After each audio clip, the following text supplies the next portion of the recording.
है जहां अपने पुरखों अपने माँ बाप को वृद्धा आश्रम में पहुंचाने की संस्कृति की शुरुआत हो रही है।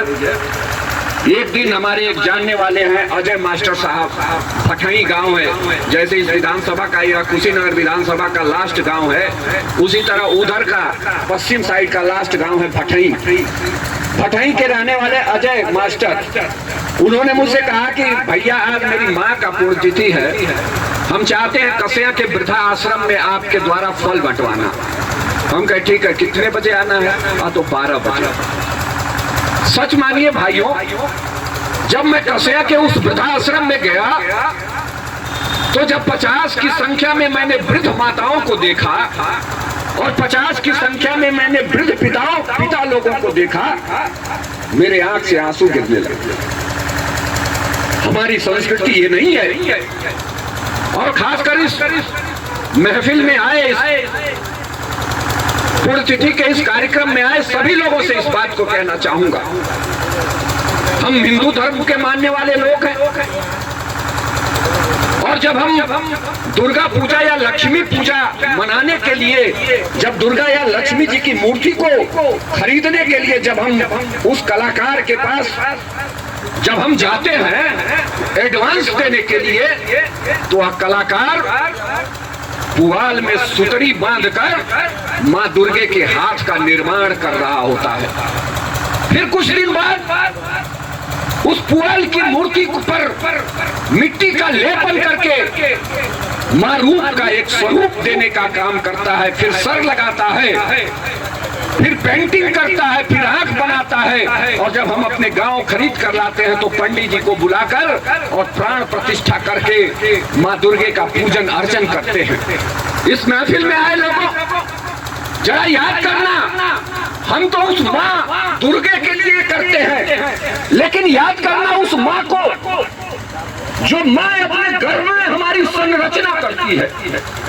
जरा याद करना उस माँ को जो माँ अगर हमारी बात पर विश्वास न हो तो किसी माँ को अगर पेट में 1 महीने का गर्भ हो, 1 महीने का भ्रूण हो, उसका अल्ट्रासाउंड कराकर देख लेना, 1 महीने के गर्भ में पल रहे बच्चे की आंख नहीं बनी होती है। वह माँ अपना खून काट काट कर हमारा आंख बनाती है।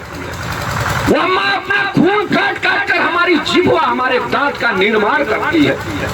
वह माँ अपना खून काट काट कर हमारा हृदय और गुर्दा फेफड़ा बनाती है। वह माँ अपना खून काट काट कर हमारी हड्डियां बनाती है, हमारे हाथ और पांव का निर्माण करती है और दुनिया का सबसे बड़ा दर्द सह के इस दुनिया में हमें पैदा करने का काम करती है।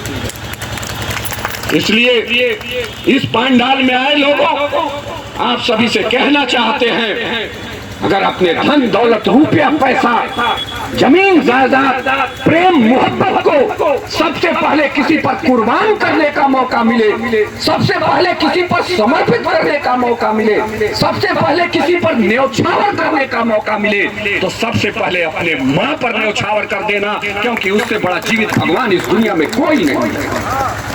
और उसके बाद भी तुम्हारा प्यार धन दौलत पैसा रुपया बचे तो अपने पिता पर सर कुर्बान कर देना।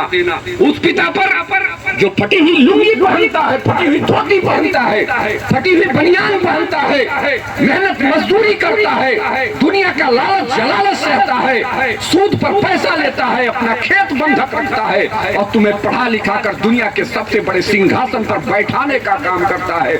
इसलिए अगर अपने धन दौलत रुपया पैसा को कहीं कुर्बान करने का मौका मिले, किसी पर समर्पित करने का मौका मिले, तो सबसे पहले अपने माँ बाप पर समर्पित कर देना। इस दुनिया में जीवित भगवान अगर धरती पर कोई है तो माता पिता से बड़ा भगवान और कोई नहीं है साथियों। इसलिए मैं इस भौतिकवादी युग में जैनब जैसी बेटियों को बधाई देता हूं कि जैनब ने अपनी माँ की प्रथम पुण्यतिथि पर इतने लोगों को बुलाया, अपने माँ को याद किया।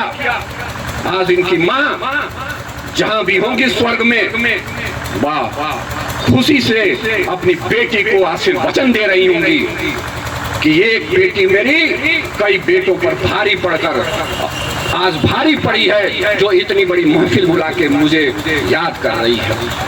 अभी जैनब के विषय में लोगों ने बताया दीपक बाबू बताए, संजय गुप्ता जी बता रहे थे।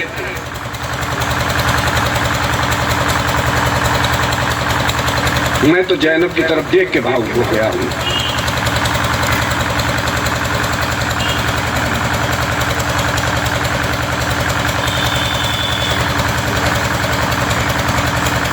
जैनब के विषय में अभी बता रहे थे सब लोग। मैं एक ऐसा